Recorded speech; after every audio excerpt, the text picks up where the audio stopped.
And you're not here. Okay, well, that works anyways. There we go. Cool, cool, cool.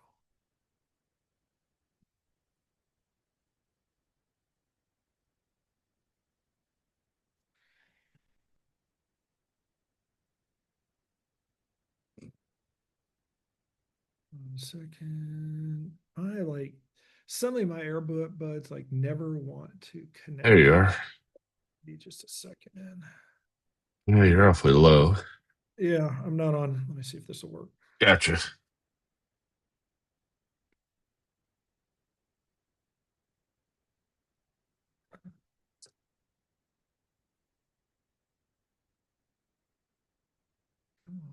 You guys in Montenegro or Yep. Yep, we are sitting in Montenegro. So why do suddenly my earbuds do not want to balance like they used to do. They used to like reset what they were connected to at the drop of a hat. And now I cannot make it connect to save my life. So I'm gonna try Bluetooth. Yes. Connect. Come on. Why are you I'm fighting a head or allergies, so apologies. I'll try to stay muted when I'm sneezing and whatnot. no worries. Let's try It's this. just that time of year. Yep. And let's see. Okay, let's try this one. Come on.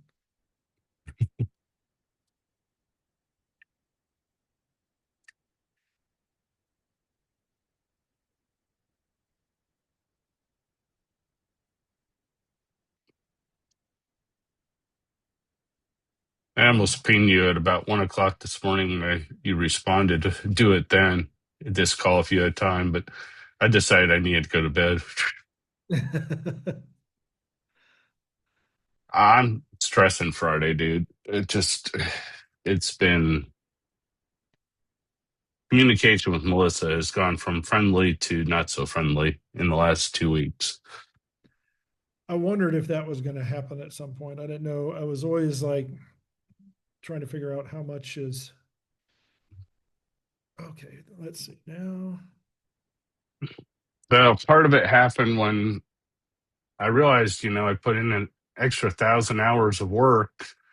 I've given them something, and I can't. I mean, Anita was falling asleep in the last demo, was barely giving me anything, and Jenny wasn't paying attention. And I'm sorry, I was pissed off. As you should be. I mean, that's. Here we go. 1 second. Ah, yeah, a little bit better There there. we go. Okay. Jeez. Yay! All right, now I can turn it Okay. back down because I had you like all the way up. Let's see if I want to go this way, this way.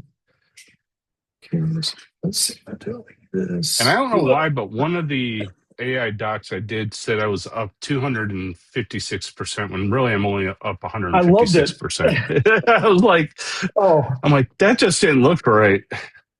I loved it. I was like, I mean, I get the math as it was 150 instead of 250. Something, yeah, it just added 100 on top. But I was like, that looks impressive. That's impressive. That's where it's like, look, you guys have gotten way more.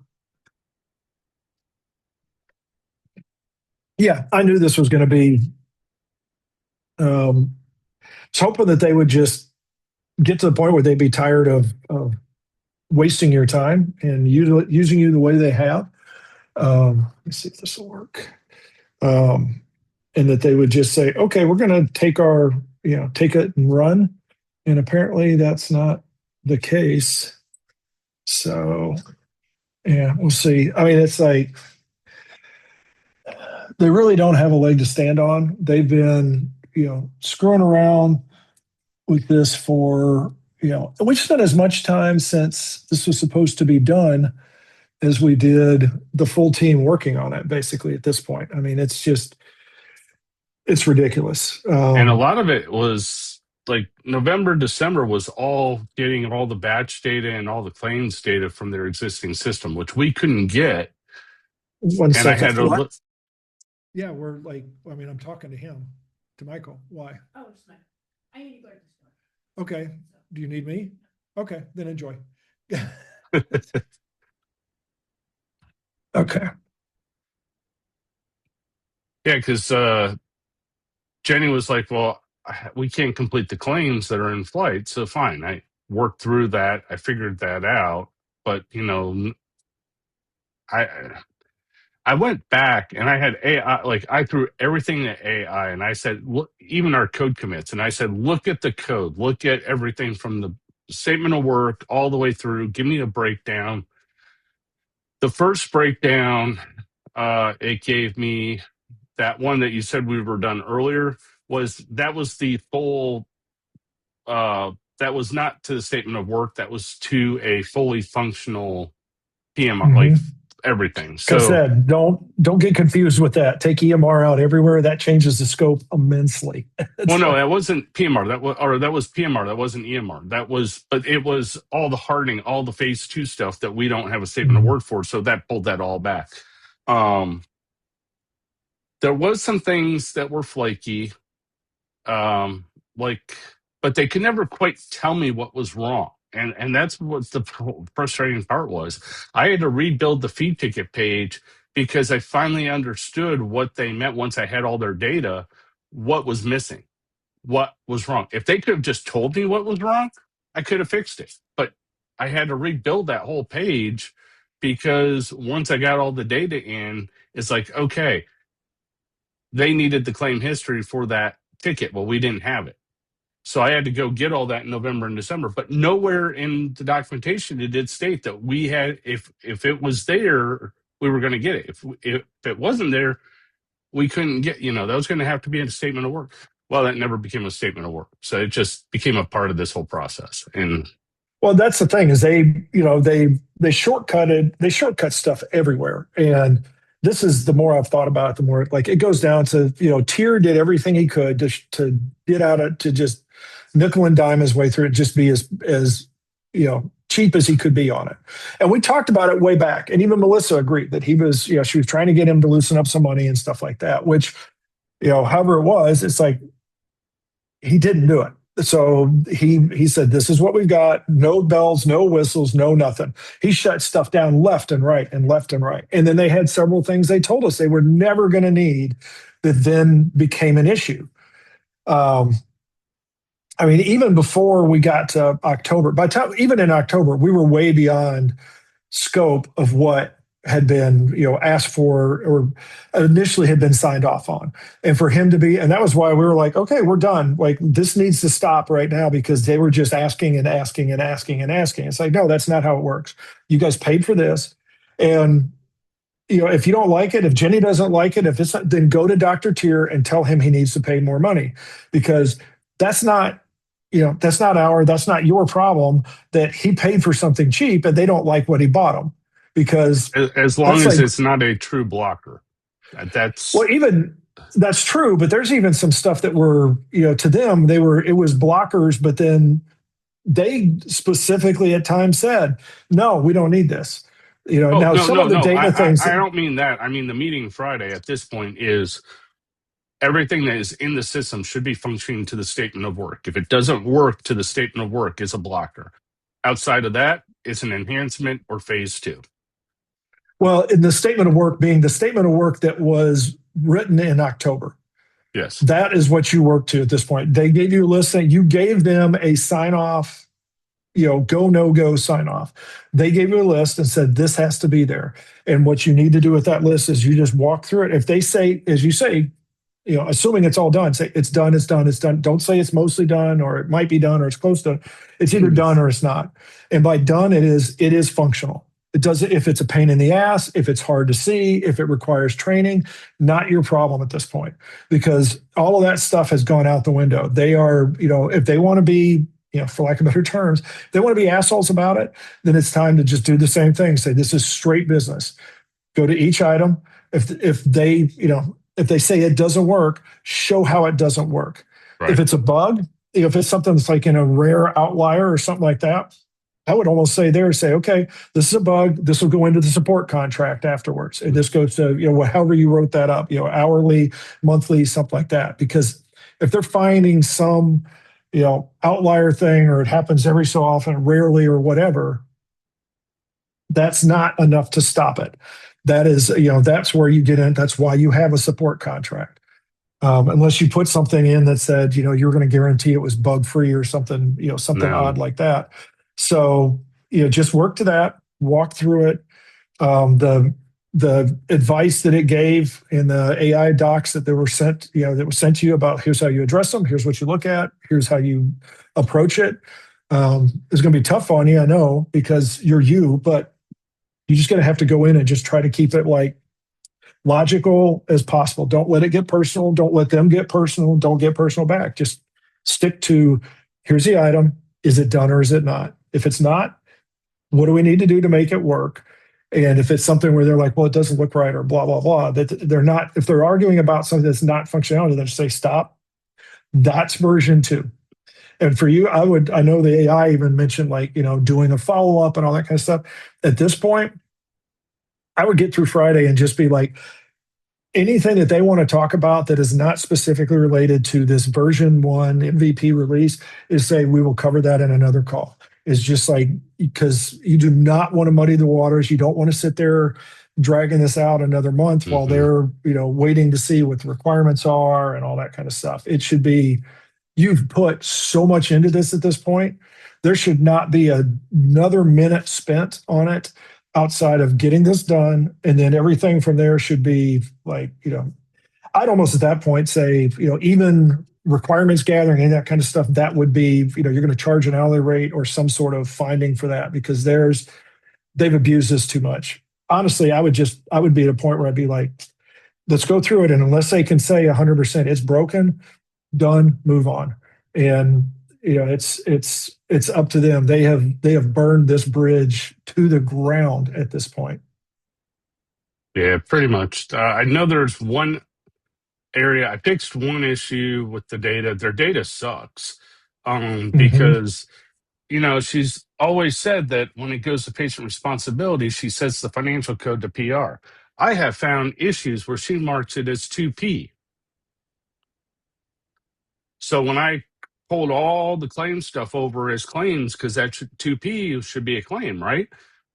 It all came over as 2P. She's like, that's not a claim. I'm like, but it's 2P. It's like, well, that's wrong. When you entered it. And she's like, well, I don't know what I did. And well, that's the kind of stuff that it's like, no, it is not for us. Like, I don't think there was anything at any point that was mentioned that we were going to clean all their data. We explicitly said several times that your data is crap and we're going to bring it over as best we can, but you're going to have to go in and manually clean some of this stuff up. And so that's part of the extra that you've done now is that you've gone in, like you just, like perfect example right there, as you've gone in and found, which was not easy because there was no documentation, there was no nothing like that to say this is what it looks like. It's purely on them. You need that human to look at it and say, oh, this is a claim. Oh, this is not. This is, they have to look at it and be able to classify it if it's been misclassified, if there's a typo, if there's an issue. And there's so many of those that, that was right.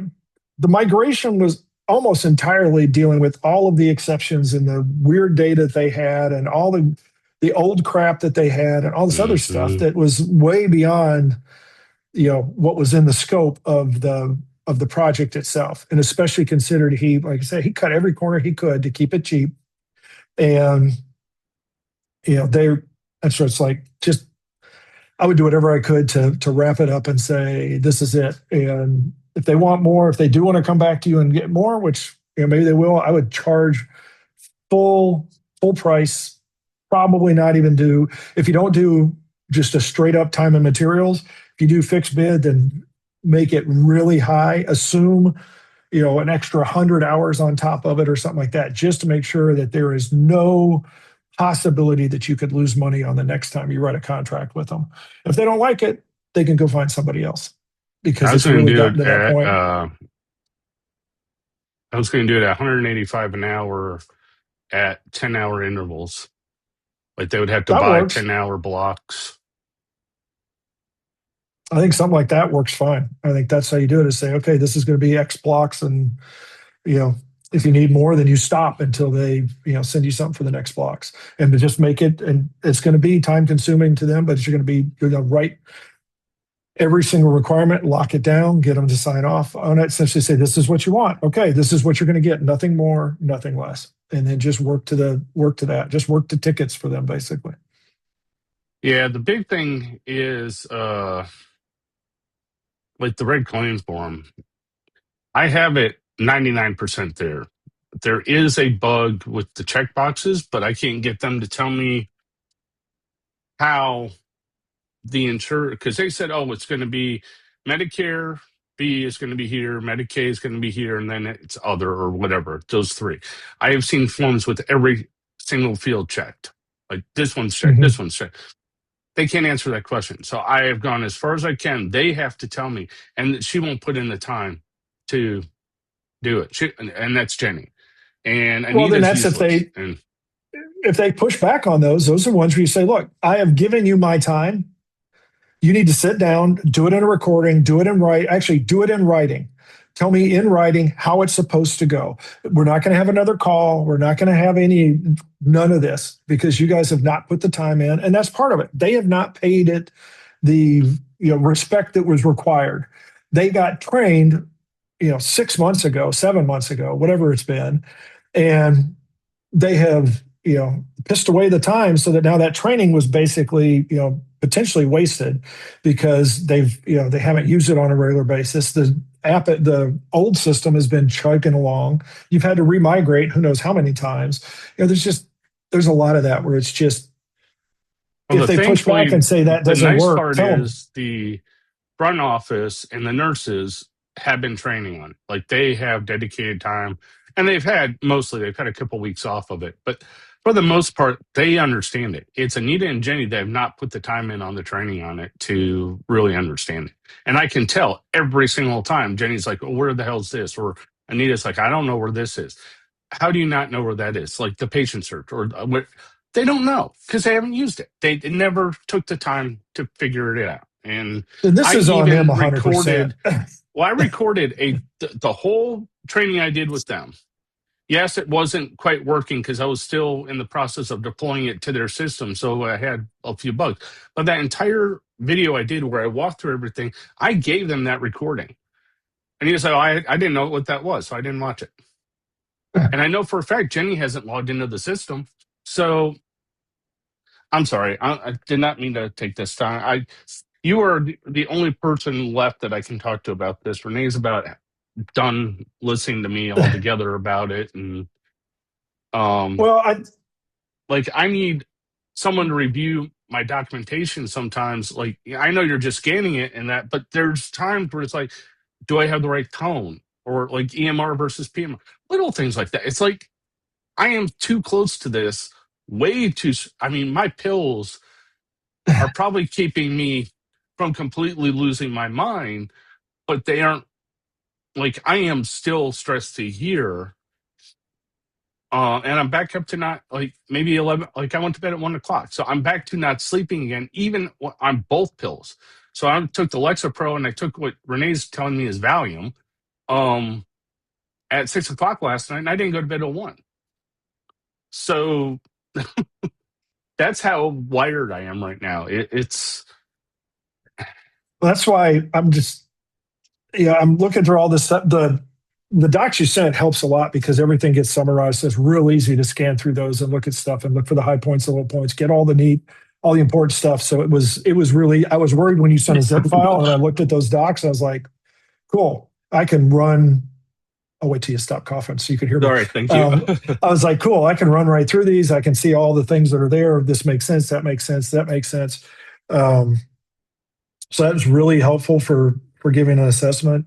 So that because I've been spending a good couple weeks doing that at Fifth Third because I have more tokens and things there. So I've been using that because they're handing us projects and say, oh, here's a project, go look at it, make changes to it. And I look at the README file, and the README file is a paragraph. Mm-hmm. And I have no idea what this project is. It's not common. It's not anything. So the first thing I do is I take Copilot and I say, scan this project and build me a README file and treat this like a Mhm. kitchen sink app and tell me what the hell this does. And that's the first thing I do on any project I touch. And I get better README files. I know how to at least run the project, and I go from there. And everyone's like, well, why did you do that? Because you're the only person that knows how this works. Every Mhm. project there is that way. It's all tribal knowledge. And it's going to get really tough next month when we might lose Copilot, because of what Microsoft is doing. Um, I don't care, honestly, but all of them are really complaining, oh, well, ChatGPT 4.1 is going to break more stuff than it fixes. I'm sorry. It still is a better quick debugger of a log than you are. Oh yeah. And I get it. There's like, you get the time involved and versus the cost of tokens and stuff like that. Although honestly, like I'm not spending much money at all. I'm spending, I don't know, and I'm not even using everything I have. I'm probably well, now with GitHub Copilot for the whole company, I'm spending, I don't know, maybe $200 a month. Oh, And probably not even that. And cranking through, and that's because most of that's because GitHub is maybe I may not even be spending that much, maybe 150 a month. I'm spending 100 on myself basically because I've got Grok, I've got Gemini, I've got um, oh, you got the ChatGPT, but individual. I've got Okay. OpenAI. So I've got like several of those individually, and none of them are giving me real issues. I've like finally the biggest one, the only one that's like a sort of an issue that I've run into limits at all, really, at this point, is the OpenAI API itself, because I've sent calls in there, and then there's Hmm. like it charges on top of everything else. But and I've made some adjustments there, so most of that stuff I've pulled local. Still trying to get that like completely, refined to make sure that I can get that to work and send the level of context that I need to into it, which means basically I have to shrink down my data that I'm sending enough. But Uh, generally speaking, it's like I'm not spending that much money, and I have multiple things running at a time daily. I've got Codex, I've got hmm. ChatGPT, I've got Copilot usually running on two different apps at a time, and it can crank through some stuff. I mean, it's like I sit there, I'm like, okay, cool. I'm like, my biggest challenge these days is figuring out how do I bill when I can spend, it should take me 4 to 8 hours to do this, and I can get it done in a half an hour. And so that's probably the biggest, challenge I've got right now is figuring this kind of stuff out. And then now it's pulling the guys in and doing just sort of like throwing stuff at them and say, okay, well, here we go. We do a weekly call and then talk through like what can sort of here's what we found this week with AI and what we can do and see where that goes, to try to get them like thinking at the level they need for to utilize AI stuff. So yeah, Sorry, I it's didn't mean to interesting. eat up Back to our the time. No, that's okay. I was gonna go back real quick to the thing on Friday. Yeah, it's I get it. It is. I don't like it. I've been through it. I was talking to Natalie about it. She hates all of them. Basically, she's always thought they were full of shit, that they were snakes. And I was like, I give them too much credit. She doesn't hate, but she's like, so she's always like, see, I told you they were snakes. I'm like, well, I always gave them the benefit of the doubt. I'm like, I'm not going to assume it until they prove it. Um, but I said, this is what I went through a year and a half ago, 2 years ago. I guess it's 2 years ago when I had the customer that we had worked on stuff for quite a while. It was like, and all along it was great, and he loved me and all this stuff, and we were looking at all these other future things, all these things that we were going to do, and then he got to a point where he was like, well, I need you to do this, and I need you to do that, and I need you, and I was putting extra hours in, but for what? Because I was basically just billing him, flat each month or each week, even though I was doing more than that, and he knew I was. And I was like, okay, well, you know, we're getting there. And then they finally got the same thing where they weren't paying attention. They weren't doing the stuff they were supposed to. The customer wasn't following through where they were supposed to. They weren't giving me the stuff they needed to. And then they were complaining when it didn't work. I'm like, well, you didn't tell me that. And you even in your own words said there's no way that I could possibly know that. So why are you trying to make me pay for you not walking through, doing your due diligence? And so, 1 second. I know the stress of it. This. I think what happened was when I implied to Melissa that this has become one-sided was when this all went pear-shaped. Well, it's been one-sided. I think it's just her. That was probably her just realizing that, the game's up. Now you realize that it's one-sided, and the end of the road was coming, and so they needed to figure out how to change it. And I'm sure they're going to throw everything at the wall to see what sticks and see how that goes. But bottom line is, I know this is a stress. I know this is blowing up your angst and everything else. So just stick to the plan. You've got a list. Go in there Friday. Say this is what it is. If they can, if they want to argue that something's broken, then they need to tell you specifically why it's broken. What's up. They can't just say, well, these things don't work all the time, because that doesn't work. That's like, say no. It works. If you show me a specific instance that it doesn't, then we can go look at that. But I'd say, like I said, I think at this point, even that, if it's 80, 90% there, unless it's like they can't do business, not they say they can't do business, but if it's something that because enough now, it's like if you know that this is going to stop them from doing business, okay. But anything else, it is a bug fix, it is a bell and whistle, it is a version 2, and just that's the goal Friday, is to get in there, get that stuff signed off. Don't worry about version 2 or any of the other stuff. I don't know what they're going to want to do, but just keep them on track. Just say, this is what we're here for. Don't get nice. Don't get social. Don't do any of the other stuff. Just basically walk in and go, okay, let's get this thing done. This has been going on for a while. We're going to walk through this, and we're going to know exactly what done is. And I'm hoping that I think that it's done right now, assuming that's just where you think you're at. I say, I think this is done. You guys are going to, if you guys can convince me it's not, then we'll make the adjustments and we'll figure out what it takes to get to done. But anything about they've paid so much money or they've spent time or any of that stuff, that's all bullshit. That means nothing. It's like, look, if they want to go that route, this thing is way, way beyond what he asked for. He never paid for it. He's been cheap. And you just put them against each other if you want to. Feel free to say, look, if Jenny and Anita are not paying attention, they're not doing their jobs, they're not logging in, they're falling asleep in meetings, that's not my fault. That's on you guys. If Dr. Tier doesn't want to pay enough for this, that's not my fault that you guys don't like what he's paid for. You need to go talk to him.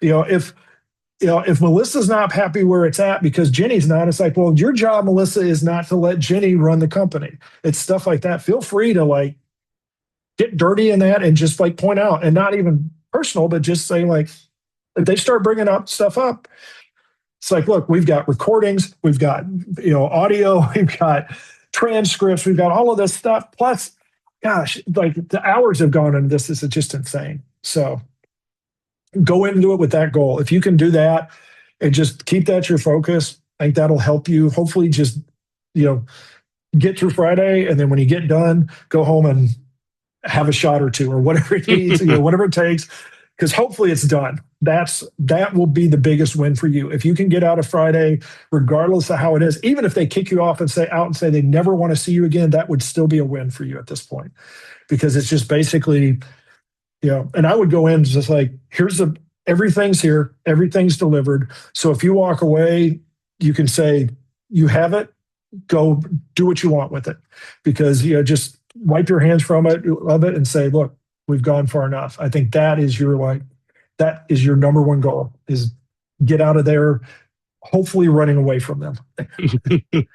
I hope that helps. I know I'm a little bit wired or whatever, but. Well, and the worst part is we haven't fully turned everything on to go to prod. So I'm still on the hook for that. If they say go, we still have to go live, but that's up to them. If they don't want to go live at that point, Well, and that's something they can always come back to it, I guess. But that's the go live. Hopefully, it's just you put the machine in that's already there. You do one last migration, and then. And then I have to do the LK stuff and get the LK thing, because I can't do that while it's live with the other system. That's right. So you do have a little bit left, but then just keep that very specific too, and just be like, "This is what I'm doing." Hopefully, you don't even have to talk to them about that. It's just say, you know what the connections are, so just connect it up and get it done. and then pray Change Healthcare works as Yeah, expected. well, that's again, that's like if they change something, if they broke something, that's extra bill extra. It's like they're trying to put you on the hook for everything and fixing broken systems and broken pipelines and broken processes, and that's not cool. That's what RB Consulting does now is we step in for that kind of stuff. That's exactly the advertisement I have on a regular basis. And I'm trying Speaking to of, fix mine. I'm trying to fix. Well, no, I'm like you told me before. My message is all over the place. It's because my heads they have me so scattered. I can't. I don't even know which way is up anymore with my company, and that's how bad I am right now. So, yeah, sorry. well, that's where for now I would just then that is just either not mention it or just keep it super super simple in general. Just like, hey, we'd love to help you with your software, or just something like that. That is just that way you're not struggling with it. You're not flipping around. You're not chasing it down. You're not trying to mess with it because now's not the time maybe to refine it. Then uh, okay. Um, who'd we talk to this week? Alexi wasn't Alexi. Okay, was that The Alex Kovalov? yeah, Yeah, yeah. the agile guy. Okay, cool. This one I can do this like cold. Then I can dive right in. So all right, so we're gonna hit record. I'll do this whole thing. Bop, bop. There. Oh, let's just dive in and then we'll go this. We're gonna do like one day we're gonna have a clean intro. So hello and welcome to the Friday Developreneur Weekly Challenge thing. We got to get like a really nice title to this too, I guess. But our weekly challenge and recap. And this week we talked to Alex Kovalov, which was really fun. If you haven't watched that, go back, watch the 2 episodes this week. It is a great conversation. We do geek out a little bit, but in good ways. And now we can dive into the actual we'll call it the introduction because hello, I'm Rob Broadhead, one of the founders of Building Better Developers Developreneur, also the founder of RB Consulting, where we help you figure out how to do technology right. If you got somebody that's sitting there and about to step into a project, technology project, a new, they're trying to pivot and they're trying to figure out what to do next, call us. We can talk to you. We can talk you through that. Good thing and bad thing. Good thing is I'm in a new place. I managed to survive a move this weekend. It was not too tough a move, but we managed to get relocated. And that in itself can always be just a little bit of, we'll say a little bit challenging sometimes because, if you guys have ever moved at all, then you know how hard it can be to get all your crap together, even if you don't have a lot of crap. The bad thing, though, is that it was challenging. There was a lot more stress than it needed to be. It could have been easier, which is okay. Let's be honest. That's every move that's ever been done, at least in my example. In my existence, it's always been like it probably could have been easier, and it wasn't. Much like the introduction that I just made. But I'm going to go ahead and pass it on to Michael, and he's going to show us how true introductions are done. Hey everyone, my name is Michael Malash. I'm one of the co-founders of Developreneur, Building Better Developers. I'm also the founder of Envision QA, where we create reliable, tailored software that helps you work smarter, scale faster, and stay in control of your business. We do that through tools like AI, test-driven development, and getting into the weeds with you and figuring out how your business works and working through those workflows that you have. Because sometimes you build processes around your software, not the other way around. Good thing and bad thing. Good thing. Well, let me start with the bad thing. So last time we talked, I had all this construction doing. They got the retaining wall up. They fixed everything. And then it rained. And we had a catastrophic failure of our retaining wall, and it flooded the house, and it was chaos. Good thing is they came out literally within 48 hours and rebuilt the thing in 2 days, much bigger, much more secure. And we're about to get rain again today to see if it holds up. But this is one of those things with businesses where you don't see this much, where the integrity, where a company stands by their work for good or bad, and it's just really nice to see that when someone says they're going to do the job, they do it right. And if it does fail, they come back and they fix it for you. And so we now get to dive into our discussion for this week. So as I said before, Alex, talked to him a couple times. As you can tell now, he also has got a little bit of an energy going, which makes it really good. We do have out on the Developer LinkedIn page, at very least, you can see the link where I talked to him and we talked more detail about Agile itself and not quite as much about his product, although that is definitely worth checking out. Simplicity.io, I believe, or simplicity.ai. Michael will figure out the notes at some point and put the links in the show notes, as it were. This was a great senior developer conversation, I think, that we had with Alex, because this is somebody that's been doing software for a while.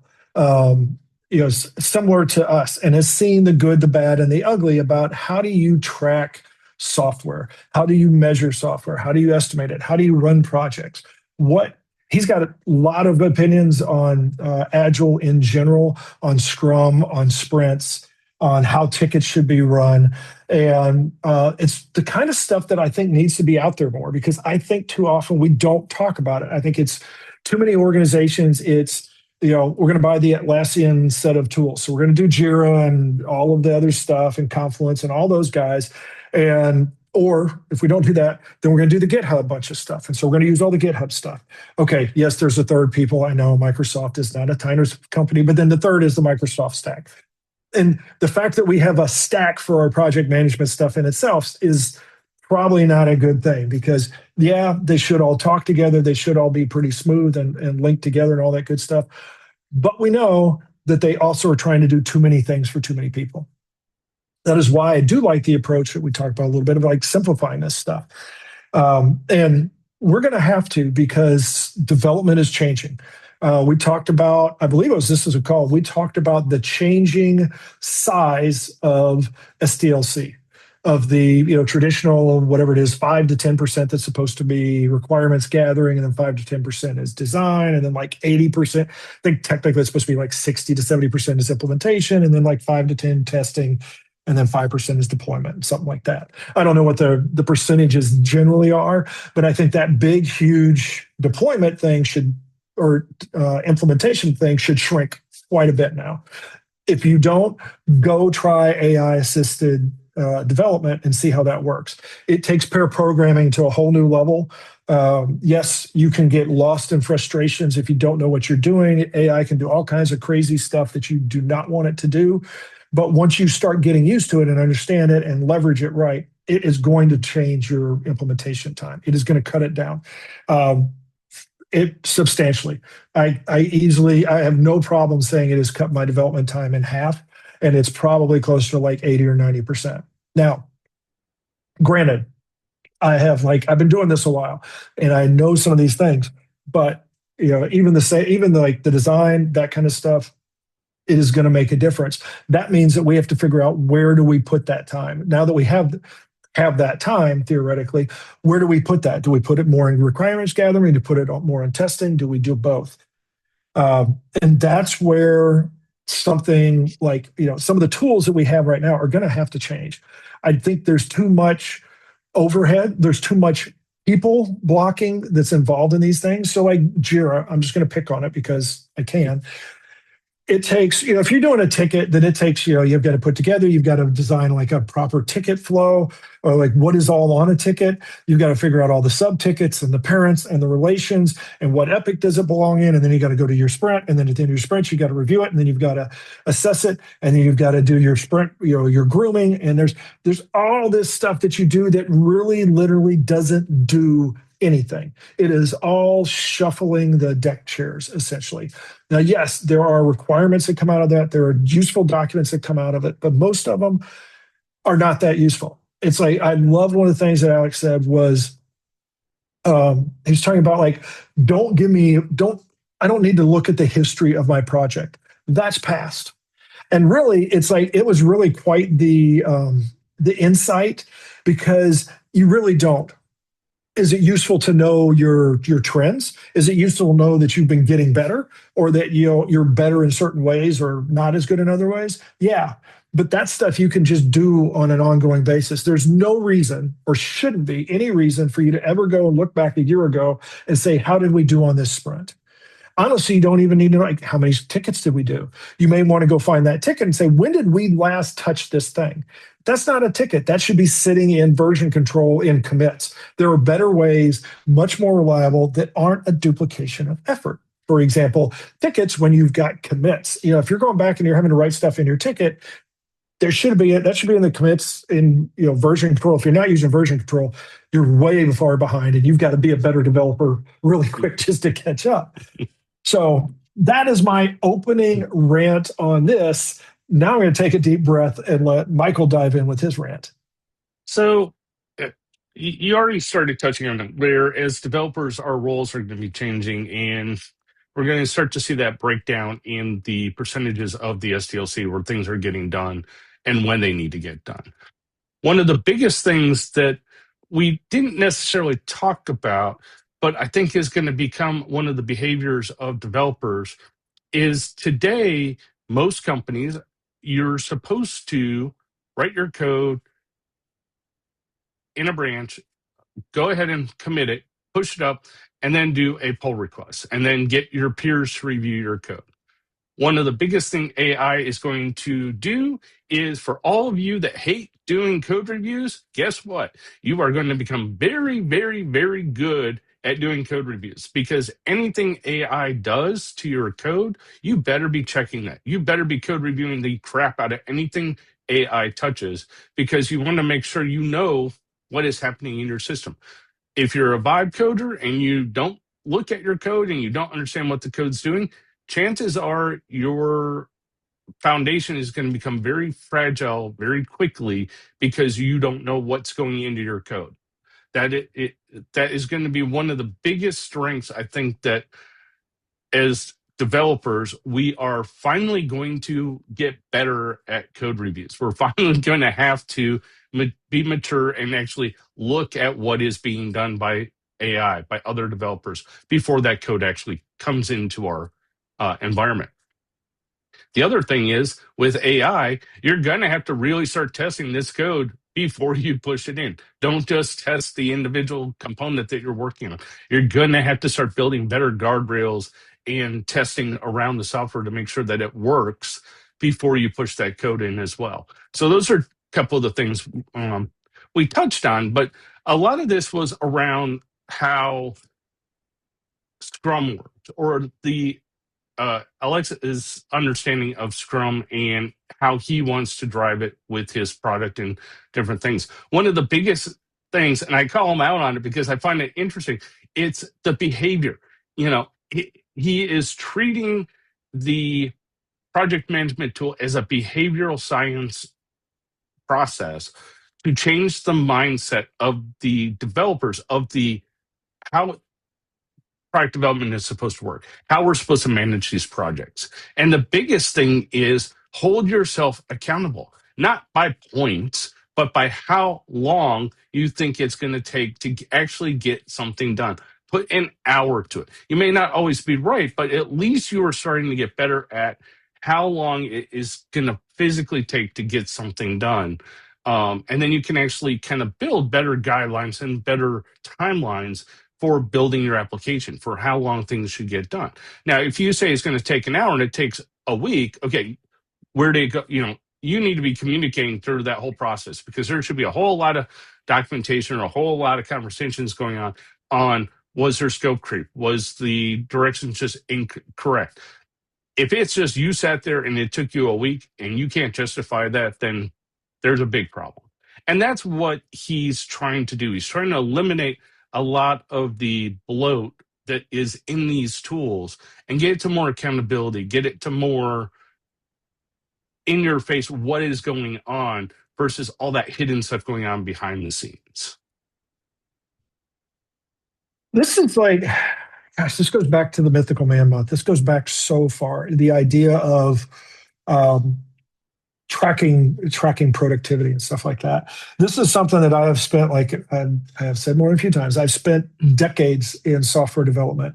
I've spent a lot of time. I have done everything. Every tool you can think of. I have used it at some point to try to track software development, to try to estimate it. And I have done it enough times. There's a lot of stuff that I got a pretty darn good idea of how long it's going to take. Until now, when suddenly the tools took a quantum leap, and now it's gonna. I will beat every estimate I had before now because I'm going to get it done faster. But all of that being said, it's like there's still a level of there's the configuration nightmare that you can run into where you've got one little value somewhere that's configurable and you can't find it to save your life, and it takes you days to track it down. There is the lost in the pixel mixing challenges you get from UI, where you're just like, I'm just trying to get this thing to line over one more pixel. Stuff like that can take you forever. Tweaking a color or a font or something like that in a layout that for some reason it's got 100 boxes together and one of them is 2 pixels over. Those kinds of fixes, can take time. And then there's the artsy side of it. It's like science. This is not just a science. There's an art to what we are doing. That is why if you take requirements and you design it, you will not get the same design every time, even probably if you use the same person. It's like there is a level of human interaction we put into all of this stuff. So trying to estimate it is great. And I think Michael gave you the best one. Like, put a time to it. Okay, it's going to take me an hour. It's going to take me half a day, whatever it is. If it takes you more, then you should be communicating. It's going to take me more. This is what happens. It should be in an environment that you don't get, run over the rails because you spent a half hour and it took you 3 days. It should be something that's like, okay, we live, we learn, we move on. And it's more about like, okay, fine, we're not where we are, but we're not where we want to be, but we are where we are. This is something where we gotta just sort of say, all right, and I love that with Alex. It's not about where are you now. It's like, how long is it going to take you to get there? Because that's really the most important thing. It doesn't matter how long it took us to get here or where we're at, as much as it's like how long until you get to done, which is one of those areas. We're going to have to figure this out more. What does done look like? I can't emphasize enough, especially now because I'm seeing that there's all these tools. There's this latest round of AI tools. There's this modernization approach that you can do. So you can throw an agent out at code and just modernize the whole thing. And it's going to do stuff and it's going to do all its magic. It's going to wave its magic wand and you're going to have documentation. You're going to have all this other crap. Before you put the first set of code, the first turn an agent on something, the first thing before you do any of that, you got to go back and build unit tests, even if they're just brute force, the most simple stuff, even things that I would never have done before, like DTOs and stuff like that are just POJOs, plain old Java objects, or the just most simple class or container. I'm going to put unit tests around that now because I want to make sure if the code gets changed somewhere that I have something right away that highlights that code got changed, that thing worked and now it works differently, because that will happen a lot. If you're not, you get a hallucination or something like that. So as a developer, unit tests are your first level of guardrails. Make sure you build those out. If you haven't learned how to write tests for your code, then that is where you start. You need to understand your code enough. You understand the inputs, the outputs. The happy path is fine, but all of the exceptions. Where are the exception cases? Where can it go wrong? And make sure you're testing for that, because that is where we're going next. And I think that's where Alex's approach of, worry about how long it's going to take is going to be the most important thing now, because things are changing so fast that I think it's going to be a case where we're going to say, okay, it's going to take me a week to get this done. And then 2 days from now, we find a new bug in the tools we're using, or there's a new tool, or there's a new, the world changed so fast and now we've got new requirements. It's just like, okay, now we reset. And so your measure of success, which is what I love from theirs, is not where you started, is not how you initially estimated it. It's how many times have you had to adjust it? Because you want to be able to get closer and closer to a minimal number of adjustments. That probably matters more than anything else. Back to you, Michael, because I know I threw a bunch more out there. Yeah, so I liked your approach, write those unit tests first. I would almost say once you do turn an agent on to your project, the next thing to do is, before you have it really change your code, have it, if you don't already, build an integration test on your local machine. Have it set up like a Docker. Have it set up a deployment to your Docker. Have it build the integration test to make sure once it's deployed to Docker, everything's worked. You can hit everything. You can do the basic smoke testing of your system. Then start digging into it, because then you've got your unit test. Then you can deploy it and make sure it works in a simulated running environment, and then you can move on from there, because then you basically have built your test environment around it. Not quite in a silo, but siloed enough that you know if things are off the rails before you ever push your code out to a live environment, even a development environment for other testers. You always want to make sure what you push up works and that you're not breaking the system. And those are your two best guardrails: unit tests and integration tests.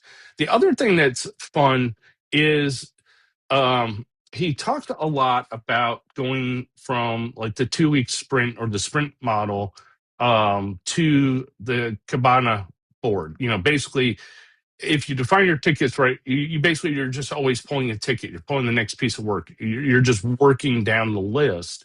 Yeah, you still have your sprints, but what you're doing is you're grouping features together and sending them out that way, instead of focusing on what are we going to get done in 2 weeks. It's just like, do your work, grab the next ticket, do the work, next ticket, and then put the features together and wrap it up and push it out there. The I've heard that more and more with different companies. So over time, it's a different mind shift, and it gives you it lets you kind of build feature sets. Well, the 2-week sprints are still important. It's less important on the time, because now you're focusing on the work that needs to get done versus the overall sprint. And that really just is what he talks about. It's that changing of behavior. The whole conversation, in reality, it's about behavior, changing how we see how these project management tools work, seeing how we work in an AI environment, seeing how these different tools and mindset works. You go from being this high level point system to what are you accountable for? It's basically making us grow up and making the tools grow up with you, so that you are accountable for what you're doing and not wasting time.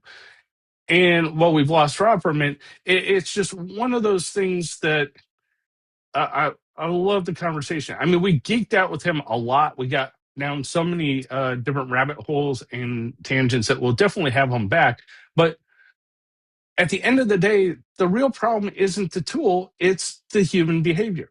If you give someone a week to work on a ticket, they are going to find a way to take a week to do that ticket. Even if it takes an hour, they're going to fill that. It's just human behavior to fill that time to get to the end, to get that project done. So you have meetings. We just have all these things that fill our time that don't necessarily reflect work. So it's a shift. You have to instead think, okay, what does it really take to get this done? Get it done. Rob talks about this all the time. Eat the frog, get the hardest piece done first, move forward, and just keep going. Don't stop the momentum. If you stand still, it takes more energy to get going than once you get going, and then you're running, you're moving, you're constantly moving forward.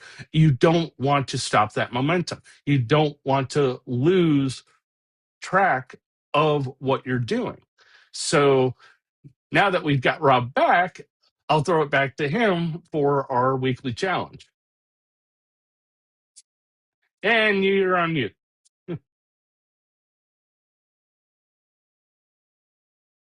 I'll have to edit this. You will have There to you go. edit it just a little bit. So, my gosh, that was, I don't know I what managed happened. to talk long enough to fill in the gap till you got back. That's okay. That's cool. I'm just going to do it this way. So I'm going to be more real this time. So, Michael, what Michael said, I'm sure was brilliant that I missed there. So, technical difficulties. I don't know what happened. My Zoom just decided to blow up on my laptop and now doesn't want to restart, which is really fun. So, challenge of the week. This is starting to become a little bit of a theme, I think, for some of our challenges. But I think it is because of we need to focus a little different. We need to change things around a little bit here. What I think this week it is look at your sprint, whatever it is, whether you do 2 weeks, 3 weeks, I don't know, 1 week you probably don't, but 3 week, 4 weeks, something like that, and look at what the overhead is related to that, as far as like the initial grooming, reviews, retrospectives, daily stand-ups, things of that nature, and then look at the tasks that are getting done in that. Now, one is, I'm assuming, but I could be wrong, have they changed recently so that now you're pushing your velocity, as it were, should be up quite a bit, especially if you're just even somewhat using AI for like debugging and stuff like that for just basic stuff. You should see that. But now what I want you to do is take a look at that, and based on what your implementation times are, where can you push more time into either the front end of requirements gathering and probably more specifically design, or the back end of testing. And so this is going to be a little bit of a stretch, is like, let's see where we can start using our other muscles basically as part of the software development process to make sure that we're doing better in these other areas. I think design is something that is going to be, should be very helpful if you're using AI assisted at all, but also even if you're a manager, if you've got junior developers or anything like that, if you're using offshore teams, the design side is going to help you a lot. And with that, you should be documenting it. There should be a really nice design. This is what we want to do. This is how we want to do it. And then on the back end should be the testing for that. The flip side of that. Okay, well, this is what we want to do. This is how we can confirm that it was done. I think that's the challenge, is to essentially build a design and a testing document for your project. Thoughts on that? Yeah, the only other thing I would throw in with that is also think about the time it takes to do these things. Don't think in points, but actually try to break it down to time per task. Think about what it's going to take. How long are these meetings taking? How long is it taking to do this? And are you right? Take a ticket. Okay, I think I can do this in an hour. Then after an hour, did you get it done? Are you close to getting done? Think as you're working through this challenge, think of those things as well to try and hold yourself accountable, or at least start thinking more coherently as to what the effort is of these tickets that you're actually working on. I like the something about that. I like this really good, is that specifically in the design and the testing side. If you normally are thinking like, how long does it take me to do a ticket? Split that up. It was like, how much time do you think it's going to take you to do the design for it? How much time do you think it's going to do the testing on it? If either of those are close to zero, then you are doing it wrong, and you need to go back to the drawing board, as it were, and get it done correctly. But I think this is something that it is very informative for us to do so, because one, what did we think we were going to do? And then how long did it take us? If it took us longer, then we need to learn how to estimate. But sometimes if we took less, it's probably because we didn't actually spend the time we needed to doing that task. Is that we burned through it a little bit too fast. We spent too much time assuming things on the design, and then we're able to get on to jump into implementation instead of actually going back and pressure testing our design. So I think this is a great challenge, and I think it will help you quite a bit as you move forward to be a better developer, because these are the skills that we're going to need as we step into the years ahead. That being said, thanks so much for putting up with technical difficulties and hanging out with us. And we'll be back next week. We're going to continue on. We are getting close to the end of the season. We'll have some wrap-ups coming up here fairly soon, and then a really interesting start of the next season. So we're looking forward to that. As always, go out there and have yourself a great week, a great weekend, and we'll talk to you next time. I don't want to do that. I don't even know where my stop recording is here. There we go.